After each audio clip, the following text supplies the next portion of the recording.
Have fun, take a deep breath. Give them hell at the end. Good luck to you. Fight like hell like we do every week. You are the best here. Brett, be affirmative. You told me to get on. Info. Ready. Ready. Go slow. Green, green, green. Lock it down, lock it down. I'm destroyed, and I just got drove through like 6 times on the 14th. What the f*** is he thinking? That is the stupidest thing I've seen in my career. Literally. Everything you described is accurate. Haven't even finished the second stage yet. Half the field's wrecked. Hell yeah! 11 got it. Proud of you there, Matt. Good job, pal. Thanks, man. Good job all day. Great work, my man. Great work. Keep putting yourself in position, we'll win our share, right? We got one back today, brother. Good job. 10-4, great job, guys.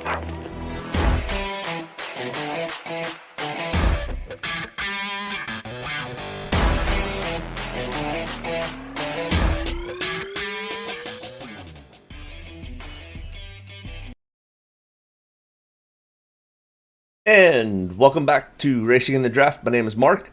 Thanks for joining the final race of the 2022 season. It's bittersweet. I'm going to miss it for all of, 3 months that we have a break from doing DFS and NASCAR race breakdown. But we have made it to the end. 4 drivers left. And all I could say is I was really happy that I was at that race at Martinsville. That move by Ross Chastain was the absolute craziest thing I've ever seen in racing, hands down. Unbelievable what he was able to do and willing to do to get into the round of 4. Big props to Ross Chastain. Wow, what a season this season has been. It has been not the best for Draftkings. There has been no rhyme or reason to a lot of what has happened, but that is, part of this new next gen car package and kind of leveling the playing field and making these cars much more equal. We definitely had some that have risen to the top. I mean, Ross Chastain has really made a name for himself this year. Eric Jones has had an amazing year. Chase Elliott was kind of expected. Kyle Larson not having the year that he had last year. Lots of ups and downs and topsy-turvsies and severe penalties. And, Brad Keselowski got disqualified last week. We saw Denny Hamlin and Kyle Busch get disqualified earlier this year. But, all in all, this year will probably go down as one of the most... I hate to say the best because there's lots of really great years in the past, and it's hard to quantify what this season has been for NASCAR. But I think it's definitely been filled with drama, that is for sure. So I expect nothing less than drama today, other than a lot of guys and a lot of these racers are gonna be a little nervous to go up and tangle and mess with the championship 4. Hence, we, at least in my lineups and looking at past year lineups and watching what happened in the truck race earlier on Friday and then yesterday in the Xfinity Series. What about Ty Gibbs? Wow. And Zane Smith, both congratulations on their championships. But with that being said, you kind of, when we put these lineups together, you almost have to have as many of these championship drivers as you possibly can. It's just a product of this chase, but without the chase, we wouldn't have had the Ross Chastain move last week. We wouldn't have had Christopher Bell literally having to win the 2 final races to get to the next round. Poor Christopher Bell has been completely overshadowed because of Ross Chastain, but what Christopher Bell pulled off last week was quite impressive also by walking off in that final race of the third stage, or the third stage races, was in my opinion not as dramatic but as impressive to literally face elimination and go and win to make it to the next round. Chase Elliott, literally, if you go back and look at the points, if Denny Hamlin had gotten around Brad and Brad had not been disqualified, Denny Hamlin would be in Chase Elliott's spot. It was literally 1 point, and if you look at how the tiebreaker works, Denny Hamlin had better finishes than Chase Elliott did. So it was literally 1 point from Denny Hamlin. Everybody was like, oh my gosh, Ross just knocked out Denny Hamlin. Well, I mean, Denny Hamlin did everything he could. If anybody should have been a little nervous, it should have been Chase Elliott with that move. Because literally one more spot, one more point, or if Chase Elliott had fallen one more spot back, Chase Elliott would be outside of the 4, or he would have been tied with Denny, and Denny would have gotten the tiebreaker. So razor's edge, thin margin for Chase Elliott to get in. Chase Elliott has not had the championship that he probably was hoping for. Can he turn it around for Phoenix? I don't know. Joey Logano, just quietly, week in, week out, doing what he needs to do. I mean, winning at Kansas, or no, Vegas. I can't remember which one that Joey won, but Joey won the first one to lock himself into this round. And then it's just been consistent the rest of the time. You know, he is really, really good here at Phoenix. Chase Elliott, really good here. Christopher Bell, Ross Chastain, as far as past history, not great here at Phoenix. But I mean, when it comes down to it, and it's time to win, it's time to be up there in the top 4. And that's what these guys are going to do. I mean, we saw the same thing in the Xfinity race. We saw the same thing in the truck race. The top 4 rise to the top. Not necessarily always because they have the absolute best car that day. It's just the other drivers are like, I don't want any part of it. Now, we do have one wrinkle into this, is Chase Elliott is not in the Owners' Championship race. Kyle Larson's number 5 car has that spot. So you've got the 9 from Hendrick, or you've got Chase Elliott from Hendrick running for a championship, and the 5 owner points racing for a championship. So you kind of can almost pseudo put Kyle Larson into this mix. Kyle Larson doesn't care because he's running for a championship in all essence. The big money is paid out because of the owner's points. The title and the prestige goes to the driver championship, but the owner championship is the one that NASCAR pays the money to. And we're talking, I mean, from 1st to 4th, we're talking, I don't know for sure, but it's in the millions, multiple millions, between 1st and 2nd, and 1st and 4th. So, Kyle Larson just can't go and be like, okay, it doesn't matter, I'm just going to run around in 5th and not worry about it. No, it's a huge payday for Hendrick Motorsports, and because Chase Elliott is not in that owner's championship, you can put 5 guys on this stage. You literally can. And Kyle Larson's going to run that way. Kyle Larson's going to run like he is part of this Final 4 group, hands down. So there are 5 guys that we really have to target today, and then it's a crapshoot. Just like this whole year has been a crapshoot. Sometimes I feel like it's almost better to have just gone and played the lottery. Other than, I would do better playing blackjack.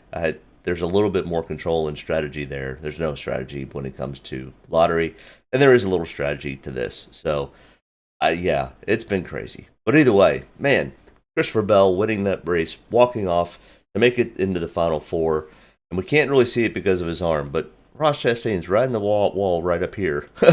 Man, what a great race. I didn't know really what to expect, but either way, optimal lineups from the fall Martinsville race.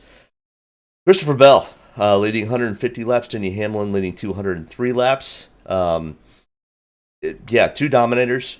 We had 2 place differentials. I mean, this lined up to be pretty much exactly the way I thought it would, and I didn't have enough of them, and I also didn't have Bubba Wallace, who really just had quietly a really, really good day, which, I mean, coming off his suspension probably needed to happen for Bubba.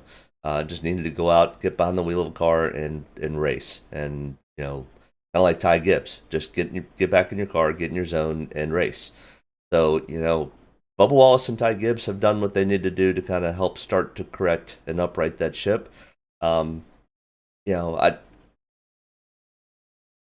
leave my opinions about Bubba and Ty aside, because this is much more of an analytical, data-driven type show and not an opinion show. Maybe I created an opinion show that doesn't really talk about DraftKings and fantasy, but more just NASCAR. But either way, the other thing is, I think DraftKings and NASCAR and whatever entities need to figure out is if these cars get disqualified, they shouldn't continue to get the DraftKings points. I know DraftKings wants to pay out as quick as possible. And as soon as they feel that the running order is solidified and NASCAR kind of makes it unofficial, they pay out the points. Even if you look at some of the NASCAR stats, Brad Kay is still put as the fourth place finisher. Where Brad Kay, if you look at the points, looks like he never ran this race. Brad Keselowski's car was too late after post-race inspection, so he was disqualified from the entire event, and points were fixed. Luckily enough, that didn't change any of the top four. But yeah, Todd Gillen had just a steady, good race. Chase Briscoe. I mean, how often do we see a guy have PD downside and end up still in the optimal lineup? Well, it worked. But, either way, Kyle Larson, Chase Elliott, Ryan Blaney, William Byron, all these guys were, if you had put them in their lineup, other than switching out Denny Hamlin and Christopher Bell, who both 134 points for both of them is pretty phenomenal. But we saw the same thing in the spring. We had William Byron and Chase Elliott just dominate this race, and Christopher Bell and Denny Hamlin both just dominated this race. All right, so our optimal lineup challenge going into the final race of the year. Ross Chastain, Eric Jones, Chase Elliott, Christopher Bell. 3 of the championship contenders are kind of vying for this championship. So for the tiebreaker, if one of them wins the championship, that will be the tiebreaker. So Chase Elliott still could win this optimal lineup challenge, but Ross Chastain and Eric Jones are sitting in really good spots, along with Christopher Bell, to make up a ton of spots from their not so great qualifying. So I don't know. It'll be interesting to see. I will post the results on here probably Monday or Tuesday, just as a whatever you call it. I'll post it on YouTube as just a pic in detail. All right, championship weekend here from Phoenix Raceway. It's a short track, slightly banked, and the banking is only 11 degrees in turns 1 and 2 and 9 degrees in 3 and 4. So banking is not huge here, but there is some banking. The race length is 312 laps. Dominator points will play a small factor into this. 218.4, laps led of 78, and fast laps of 100.4. The 218 total points are comparison tracks, of course, at Phoenix, Nashville, Gateway, and Richmond, all with some decent banking and run kind of like a short track. So Nashville and Gateway, just because of their corner speeds and the amount of banking that they have. You could also throw Martinsville into here, and you can throw New Hampshire into here. All very similar types of tracks, low banking and short track characteristics. Did not fix the pictures. All right, we're going to ignore the pictures on the left. I was up really late last night and did not fix the pictures on the left, so please ignore the cars. I don't know of a way to go back and fix it right now. It takes too long to put these cars in, so ignore the cars to the left. Chase Elliott, $10,900, starting 5th. He was 10th in practice. So inside this box, I always break this down if there's anybody new watching. I appreciate you tuning in. Make sure you hit that like and subscribe button. I really do appreciate it. Chase Elliott, $10,900. That is his DraftKings pricing. He is starting 5th on the field today. His practice speeds are listed here. So he was 10th in single lap practice. He did a total of 55 laps in practice. Some of them did 10 laps. Pretty much everybody did a 10 lap consecutive average. About half the field got to a 20 lap consecutive average. That's why I kind of left that out and just went with the 10 lap. So Chase Elliott was 4th in 10 lap consecutive average.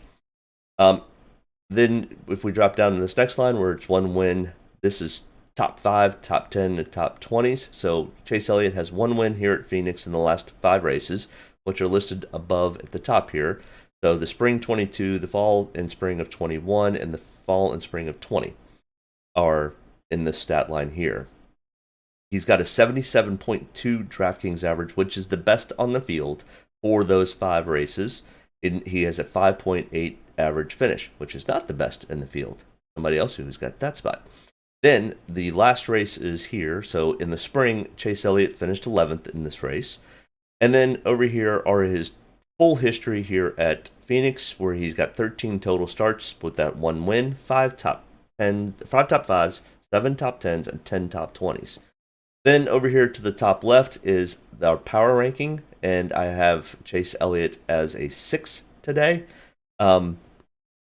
And I did not add anything or take anything away for being in the final 4 of the chasers, but I went super, super heavy on the top 4, or actually top 5 if we're putting Kyle Larson into that. So here's my ownership, and I run 40 different lineups, and I have Chase Elliott in 40 to 45% of those lineups. I don't give you exact numbers because I might be competing against some of you guys in some of these contests. So I kind of give a 5% break or variance in what I post on here. So next in line here, we've got Christopher Bell. Once again, ignore the picture to the left. It's not right. I got too tired last night. And I'm doing this early because my son's got his tournament, his fall end tournament in travel ball for baseball. So that his first game is at 10 o'clock Eastern. So hopefully I can get this done and get to his ball game in time to see it start. Either way, Christopher Bell next in line here at 10,700, starting 17th. Not the qualifying spot that he wanted, but it was kind of where he practiced. He was 20th and single lap, 33 total laps of practice, and 31st, not very good, in his 10 lap consecutive average. So Christopher Bell is going to have some work to do, but I mean, all playoffs long, Christopher Bell's had work to do. So I still think the cream is going to rise to the top. He's still going to be running in the top 5 towards the end of this race, unless there is something that happens. Now his stats here, he's never finished inside the top 5, but twice in the top 10 and 3 times in the top 20 with a 20.7 DraftKings average, and his average finish is where he's starting, 17th. He finished 26th in this race in the spring, and we already went over his stats because they are the same. All right, next in line here, we've got Joey Logano, 10,500, starting from the pole. Joey unloaded fast, qualified fast, practiced fairly fast, 7th in single lap practice, 54 total laps of practice, and it was 5th in the 10 lap consecutive average. Joey Logano holds the honor for the average finish over the 5 last races here at Phoenix with a 5th place average finish. He's got 1 win, 3 top 5s, 4 top 10s, and 5 top 20s. Very, very close and very similar to Chase Elliott. 69.9 DraftKings average, very close. Finished 8th here in the spring, so finished better than Chase. And his total stats here are 27 total races with 1 win, 6 top 5s, 14 top 10s, and 19 top 20s. I've got him ranked 3rd on the power rankings, and he has a 40 to 45% ownership rate is what I have of him. All right, next in here, Ross Chastain. It's really driving me crazy having the wrong cars over here, so I apologize, and it's driving me absolutely nuts. Ross Chastain next on this list. But other than stopping this live stream and redoing it would take me 45 minutes to change all these. Ross Chastain, 10,400. What a move that guy put on everybody last week. I still am in shock. 10,400. Starting 25th. Oh, wow, did you just really screw your qualifying lap up. Always something. Ross Chastain, 10,400, starting 25th. Practice speed, he was fast early on. And then I think he just slowed up. He was 8th in 10 lap consecutive average, but first in single. 4 total starts here at Phoenix for Ross Chastain. He's got 1 top 5, 1 top 10, 3 top 20s, a 35.7 Draftkings average, and a 14.5 average finish. He did finish 2nd here in the spring. That is the best of the 4 championship runners. Can't put a whole lot into that, but like I said, the cream always rises to the top in these chase races. These guys will be in the top 5. It just happens every year, every series. If these guys don't have mechanical issues, they will be running in the top 5. You can set a clock by it. You can set your watch, whatever you want. It happens every time, consistently. As long as they don't have a mechanical issue or don't get taken out by somebody else's. I mean, Ross Chastain's sitting in a very dangerous spot starting 25th. Don't get me wrong.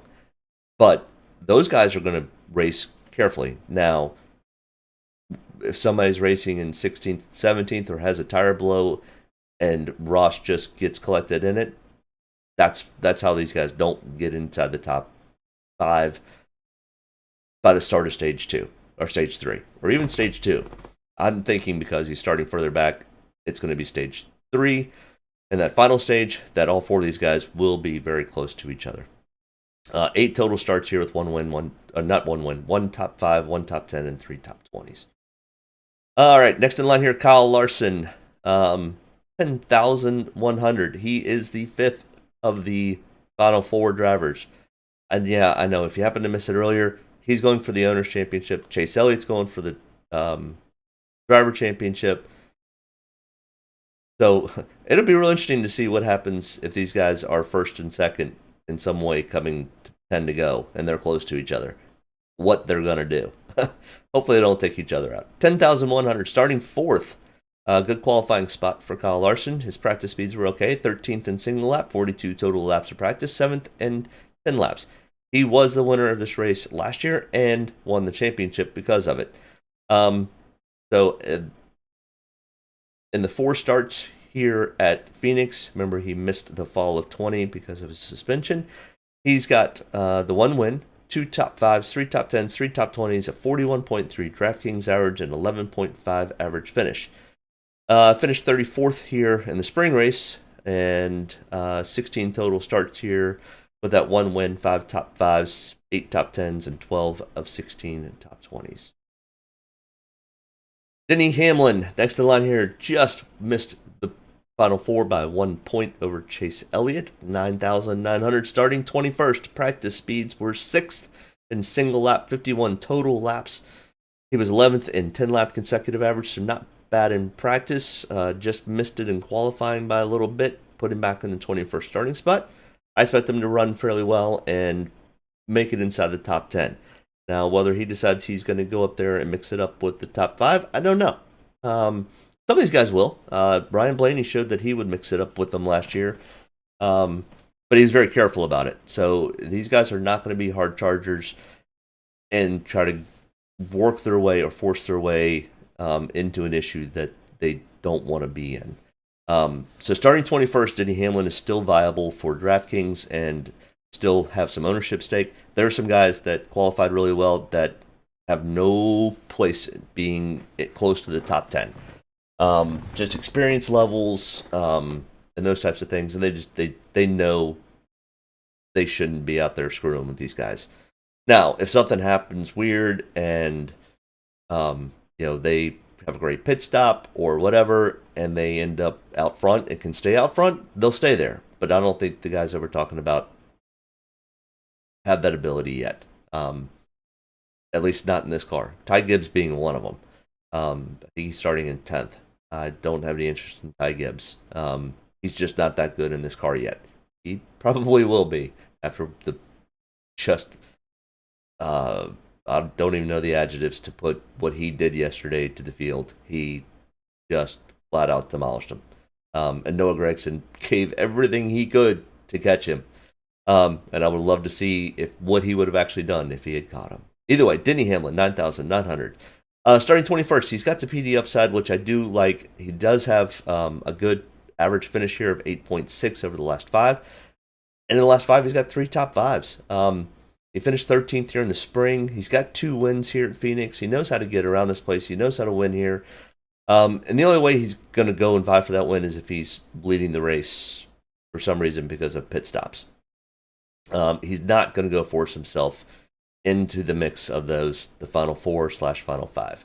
But I do like the upside play. I think he is potentially maybe one of the fastest between he and Ryan Blaney to finish 5th, 6th, 7th. So that's enough PD upside for Denny. So I do like some Denny Hamlin today, 25 to 30%. William Byron, 9,700, starting 8th. Yeah, I mean, can William Byron finish 8th? Yeah, absolutely. I don't think he goes up there and fights for that top 5, though. These guys are just not going to go do that. Now, if something happens, and we might see one of the top 5 drivers have an issue or something break on the car, or just stuff will happen. But, I mean, the best you're going to move up to, William, is probably 5th.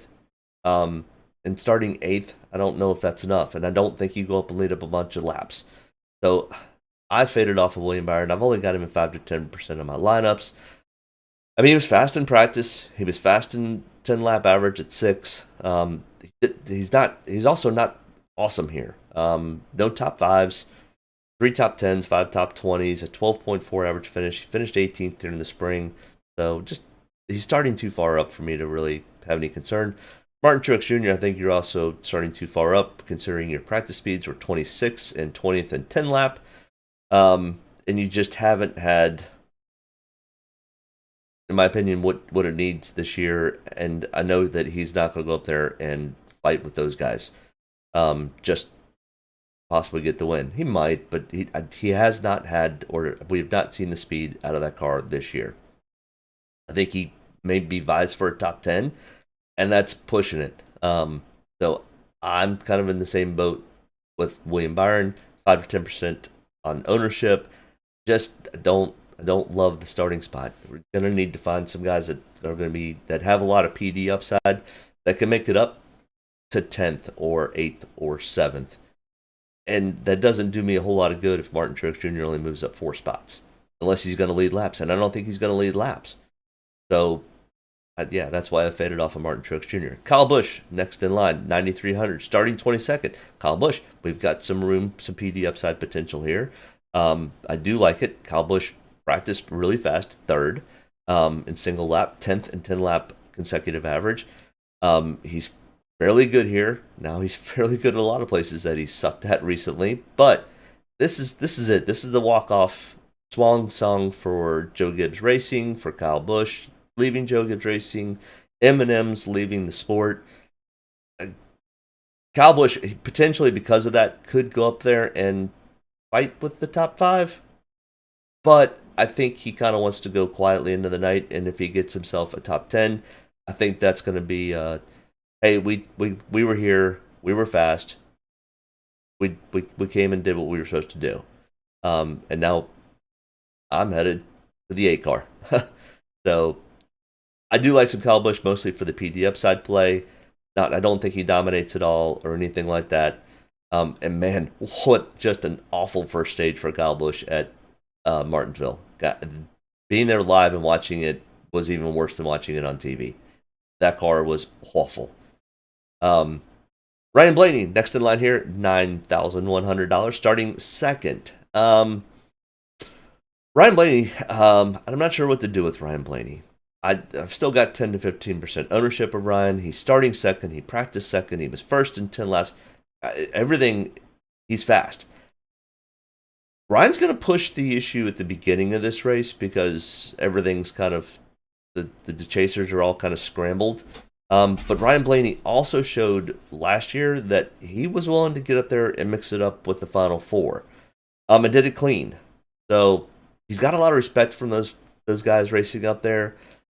The question is, when push comes to shove, and I think the only reason Ryan Blaney passed Chase Elliott last year towards the end of that race was because Chase Elliott's car just fell off, and Ryan Blaney just had no choice. Either I'm going to fall way back with you, or I'm going to take the fourth place spot. But he didn't push the issue and try to race those guys up front. The starting second, I don't love it. I think you end up doing the right thing and probably falling back into 6th, 7th, 8th, which PD downside. Don't love it. So 10 to 15% ownership from Ryan Blaney today. Man, he just missed that too. So Tyler Reddick starting 11th.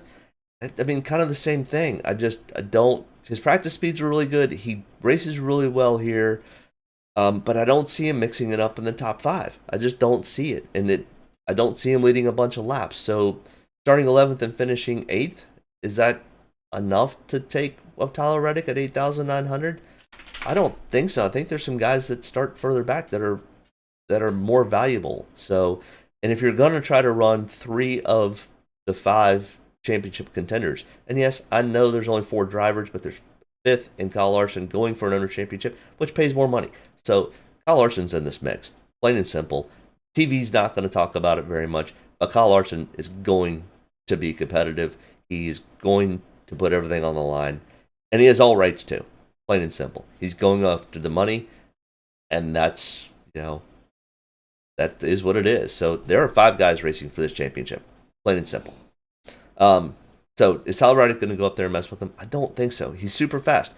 So does Tyler Reddick finishing 6th do us any good? I don't know. I mean, there is a chance he gets it on a fast pit stop or something, but I mean, the same thing here with Kevin Harvick, starting 7th. And Kevin Harvick is the man at Phoenix. Hasn't been recently, but he's got 9 wins out of 39 starts. He was so dominant here. I mean, they practically should have almost called this racetrack Harvick Raceway instead of Phoenix Raceway. He was fast in practice. He is set and ready to run well. His crew chief is back. Everything's back where it needs to be. Kevin Harvick he's a past champion. He knows what is on the line, and he's not going to go and force an issue. So starting 7th, finishing 7th at 8,700, I just don't know if that's where I need to be or want to be. So Daniel Suarez, I have a little bit of ownership. Now Daniel's not great here at Phoenix. He's not bad, but he was 31st in single lap and 27th in 10 lap consecutive average. Yeah, Daniel, I don't know if all the energy and everything went into making sure Ross's car was set up right and you were just along for the ride. I think Daniel has a lot of PD upside potential here. Does he make it into the top 10? Maybe, probably more like 15th, 14th, somewhere in there. Now, is 14 spots enough at 8,400? Maybe. So I do have 10 to 15% ownership of Daniel Suarez. But man, what a great year for Daniel Suarez. I'm glad to see he did well, and look forward to what he and Trackhouse can do next year. All right, Chase Briscoe, man, that kid gave everything he could to trying to win that race last week, and just didn't have the tires at the end.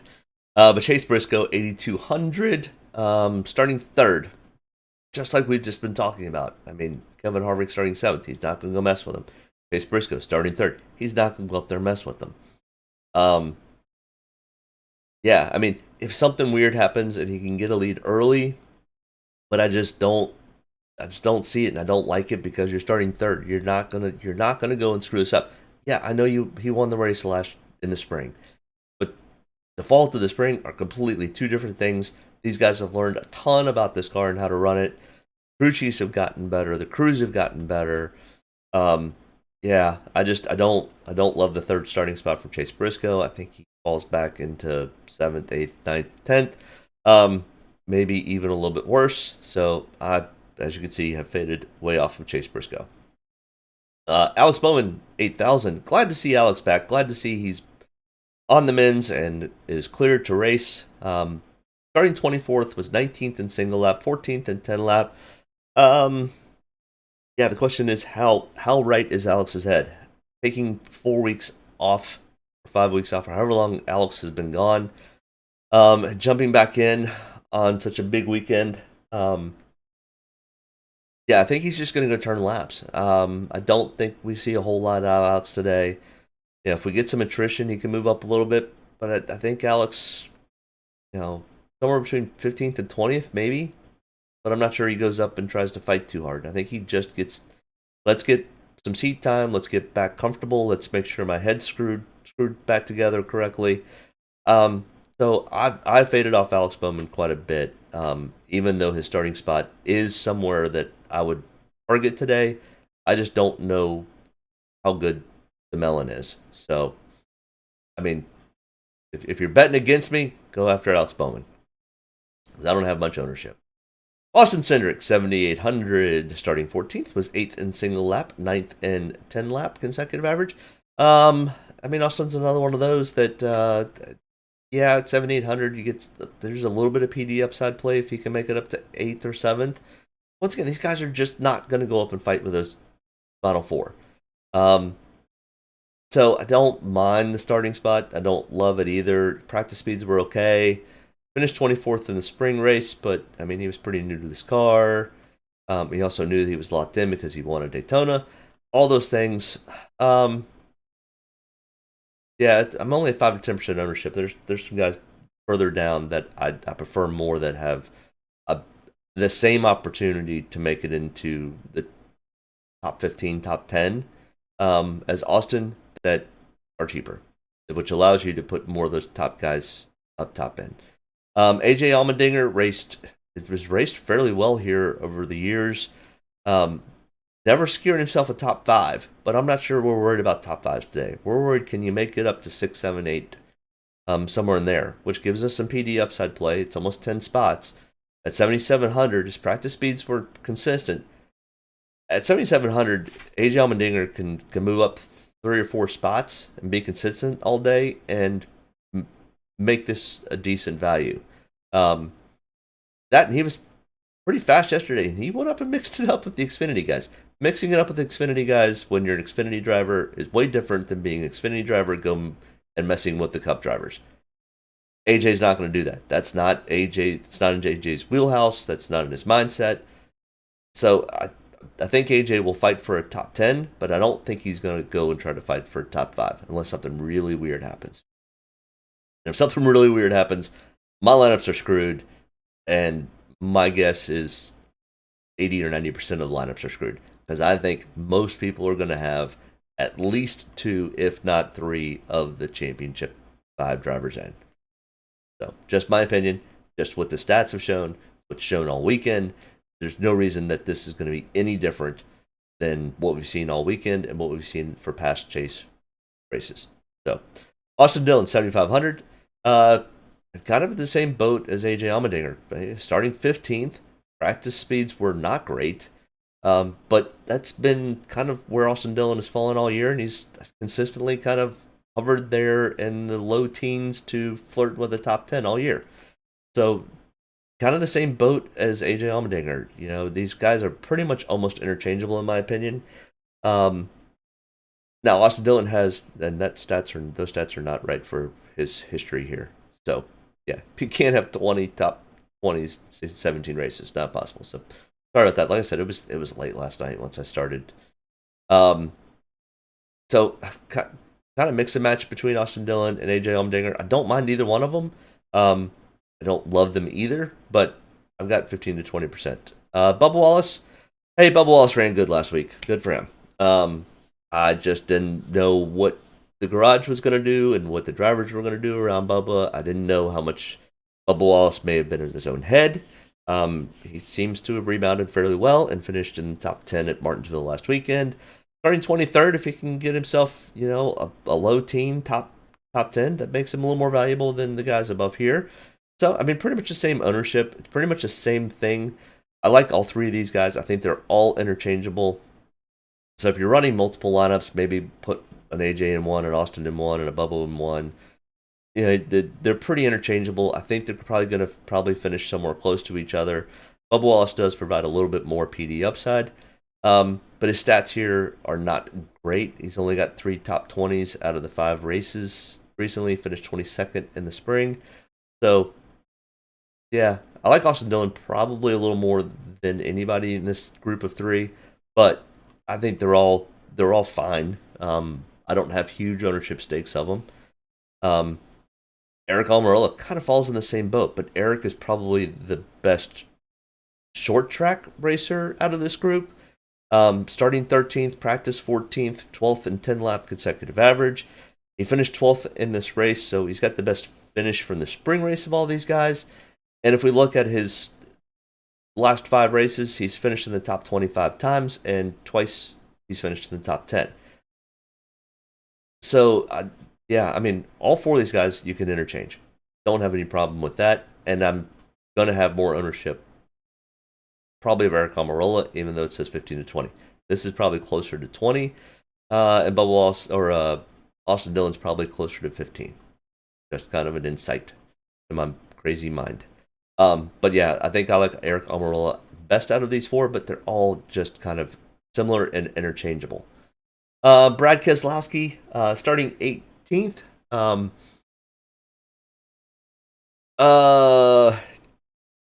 Yeah. Brad's got even better stats than Eric Almirola. He's been running really, really well lately. I think Brad can make it into the top 10, stay in the top 10, finish in the top 10. He's decent here. He's never won, but he's got 8 top 5s, 13 top 10s. So half the time he's finished in the top 10 here. In his last top 10.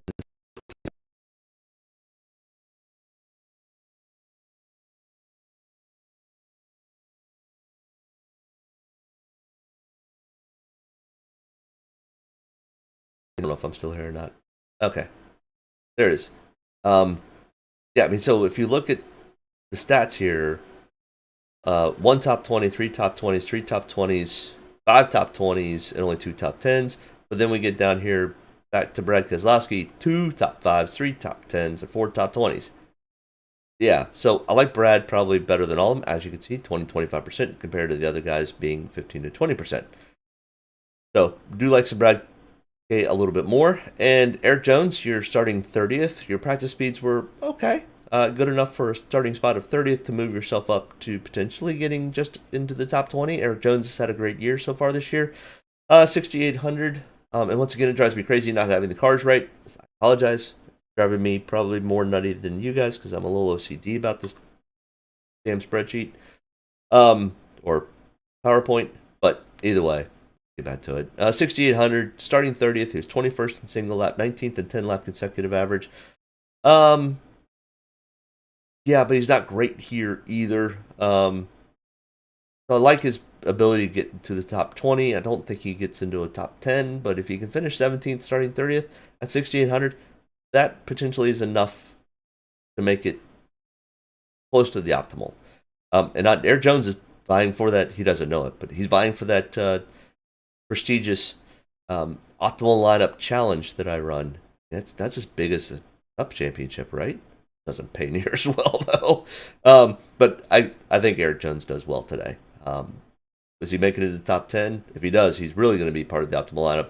I think he's more of a 15th to 18th type driver.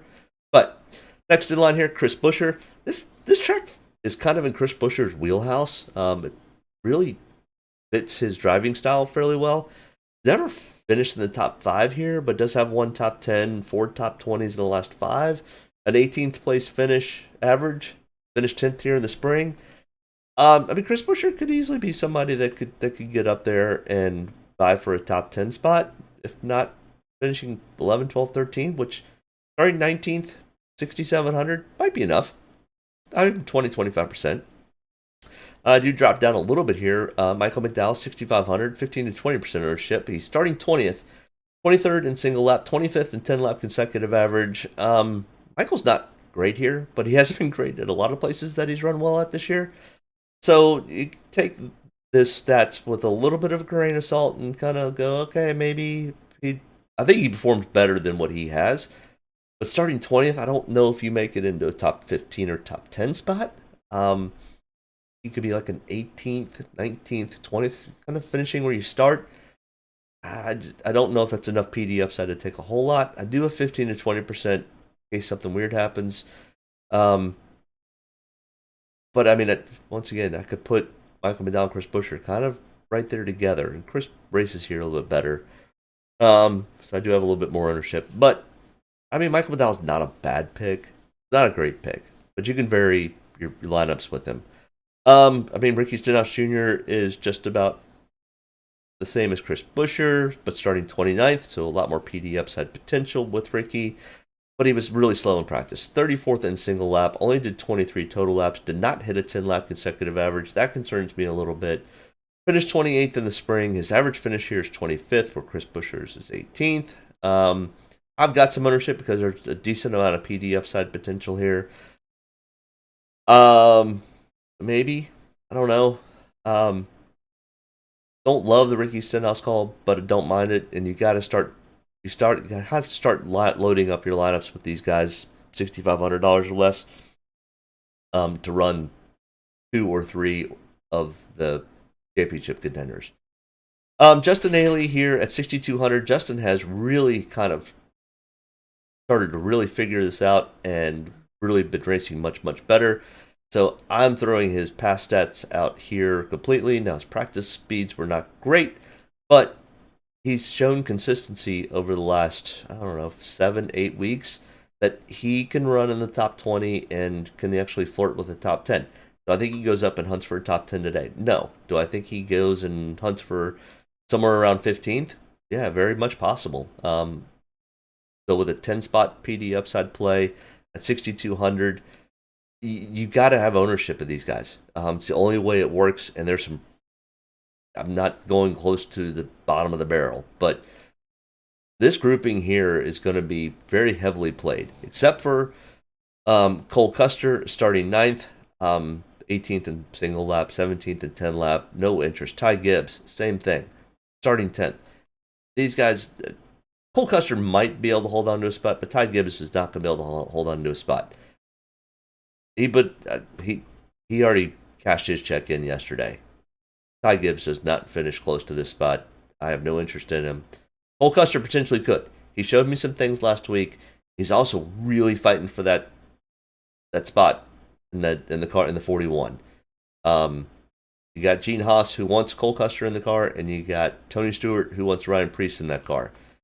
Cole Custer is going to need a decent finish here. There's just a lot of risk starting 9th in this championship race for Cole Custer, in my opinion. So, I don't know. And I don't know which one I would want. I don't know if I'd want Ryan Preece or Cole Custer in the car. I think I would want Ryan Preece, but we'll see. Ty Dillon starting 32nd, PD upside potential, a bunch of it. His average finish here is 17th, starting 32nd. His practice speeds were crap, I understand. But Ty Dillon has been crap all year and has had decent finishes. Not decent finishes. He's had okay finishes. But enough that we'd have to go back to the optimal lineup challenge to see where that's at here. We can go look at it real quick. Not that far away. Ty Dillon has had 3 optimal lineups.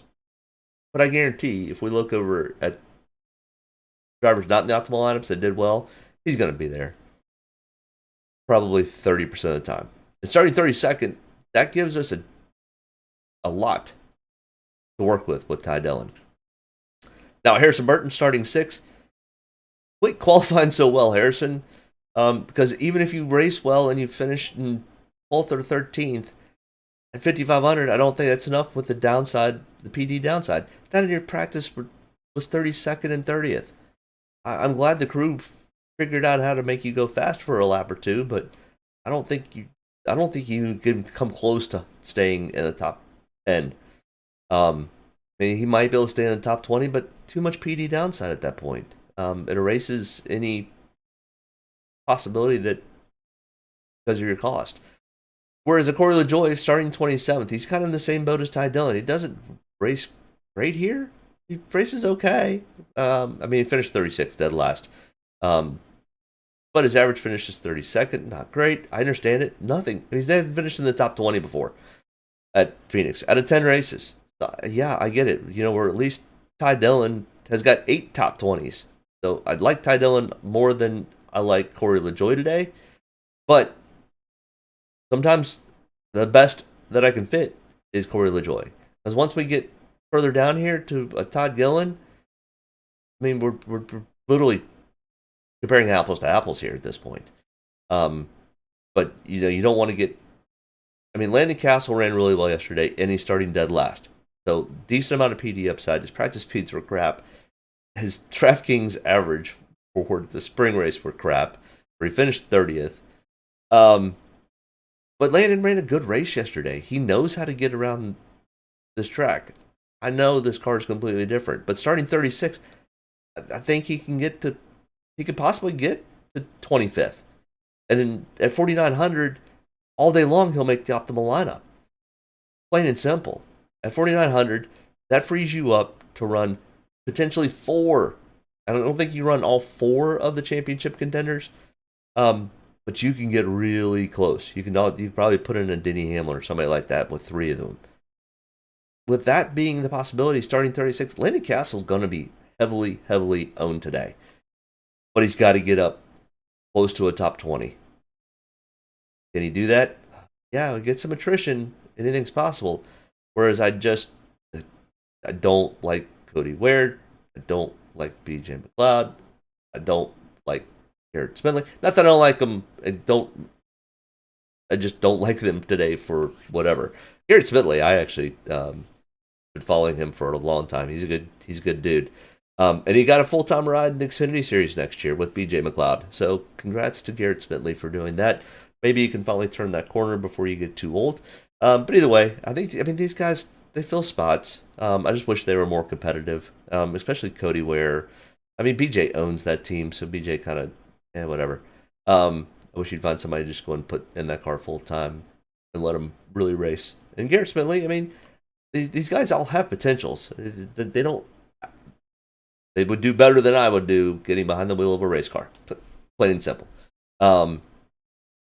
But Championship Ford, you pretty much have to have them and a really heavy mixing of Kyle Larson. Plain and simple. It's just the cream's going to rise to the top. Everybody else is going to stay out of the way. So if you think somebody like a Ryan Blaney who's starting, where's Ryan Blaney starting second? Unless Ryan Blaney can get out in front and just lead everything, which is possible. Not saying it's not, but very unlikely. Yeah, I mean, I think Ryan Blaney can not lose as many place difference spots as potentially a Chase Briscoe. So I've got a huge dosing of nothing but top-end, high-end drivers and a heavy dose of really cheap drivers. And that's going to be probably where everybody plays. Probably, if you're hunting to finish first, second, or third in one of these tournaments, you're probably sharing the pot. There's no way else to look at it. And that's the way it is. It's, if it won the last race of the year, and this is one of my favorite things to do, is DFS NASCAR, I would probably sit this week out, to be perfectly honest. It's as much of a crapshoot as a Daytona. Or the problem is you've got so many people that are going to run so similar lineups that I don't see how you differentiate yourself. And I don't see how you differentiate yourself by not having having some of the guys that are in the Final Four. So it's just a tough week. Pricing is fine. Starting spots, I mean, it's going to be a Ross Chastain, Christopher Bell, and whoever is the dominator of those drivers. Is it Joey Logano who takes off from the start and leads, kind of like Ty Gibbs did yesterday? A Ross Chastain, Christopher Bell, Joey Logano as your top heavy 3, and then a Daniel Suarez, Ricky Stenhouse Jr., Ty Gibbs, or not Ty Gibbs, but Ty Dillon type of lineup, possibly. But you're going to see a lot of that today, in my opinion. So, I mean, just to look at it, we had Joey Gase and Garrett Smitley made the optimal lineup in the fall race last year. Just saying. Martin Truex Jr. was in the chase. Kyle Larson was in the chase. Chase Elliott was in the chase. Eric Almirola, who I've always said is really good here, finished 6th. I mean, even Ryan Blaney, and let me see if I can find that. Where did Ryan Blaney start last year's Phoenix race? Fall of 21. Ryan Blaney started 4th, finished 4th. It did not make the optimal lineup. That kind of lets you know where we're at. Same thing here. Fall Phoenix championship race. Chase Elliott, Joey Logano. After that, it's 7,000, 6,300, 7,600, William Byron. But it's 25th to 9th, 12th to 8th, 29th to 23rd. So only finished 23rd, made the optimal lineup. Because the Chase Elliott and Joey Logano dominated this race. 2 of the chasers. Who else was in the chase that year? I can't remember completely. 2020 fall. Brad K may have been. I know Denny was. But yeah. It was 1, 2, 3, 4 were the finishes. Brad K, Chase Elliott, Joe Logano, and Denny Hamlin. And Ryan Blaney, again, started 5th, finished 6th. Where's Jimmy Johnson? Starting 26th and finishing 5th in this didn't make the optimal lineup. But, I mean, once again, once you spend $21,000 of $50, you don't have a whole lot of room for much. I mean, you only had $100 left here, $100 left here. You did have $1,400 in the spring, but spring was nutty. $100 left in that race. It's max it out, put all the high-end guys in, put what you can in the bottom that are going to end up finishing the race. Start 29th.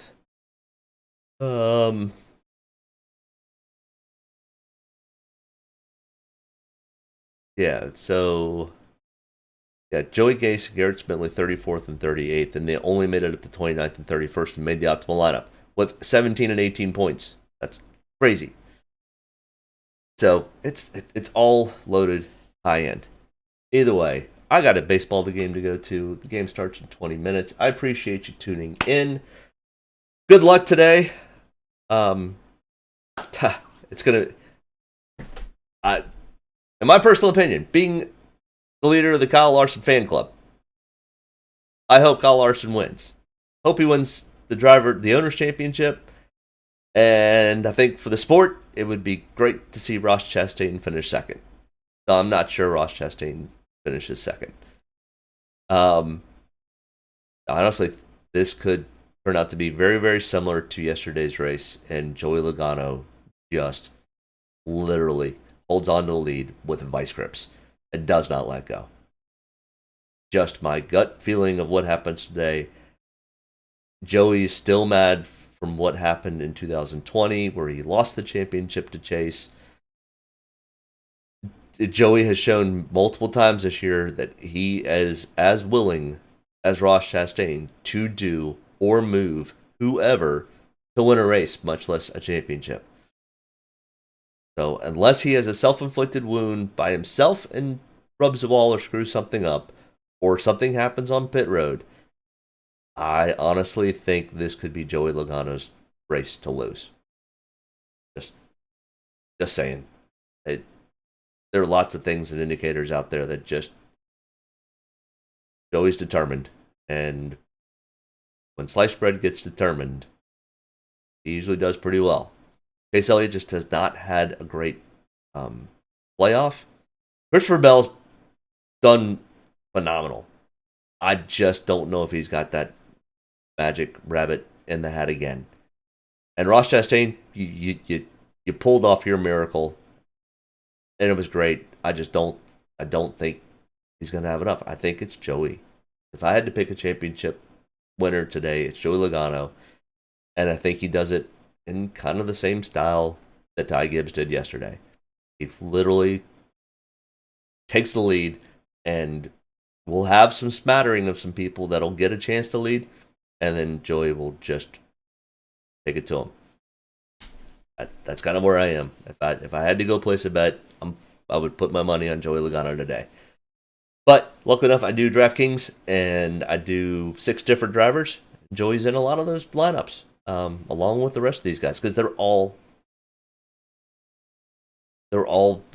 the ability to be a champion.